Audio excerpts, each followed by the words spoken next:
Leur identité a été révélée à l'occasion du 80e anniversaire de Babi Yar. Ils avaient entre 20 et 60 ans, ils venaient des quatre coins de l'Allemagne mais aussi d'autres pays sous contrôle nazi. La plupart des personnes de cette liste ont repris une vie normale une fois la guerre terminée.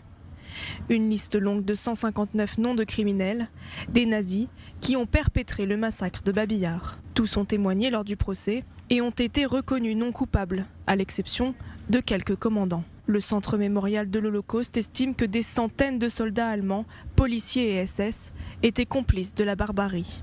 En plus de la liste de noms, des témoignages, comme celui de Viktor Trill, 36 ans à l'époque des faits. En 1939, il commence à travailler avec la Gestapo. En 1941, il arrive en Ukraine dans le cadre de la campagne de Barbarossa. Il participe au deuxième jour de Babi Yar. D'abord, on nous a fait boire de l'alcool. C'était du grog ou du rhum. J'ai alors vu un gigantesque fossé qui ressemblait à un lit de rivière asséchée. Il y avait plusieurs couches de cadavres. D'abord, quelques membres de notre commando sont descendus dans le fossé. Là, une vingtaine de juifs ont été amenés de force.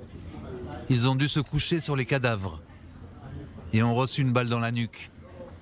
L'exécution s'est déroulée sans incident. Les juifs se sont soumis à leur sort comme des agneaux. Ce jour-là, j'ai dû tuer entre 150 et 250 juifs. Viktor Trill, jugé à Darmstadt entre 1967 et 1968, a été acquitté faute de preuves de sa participation au meurtre.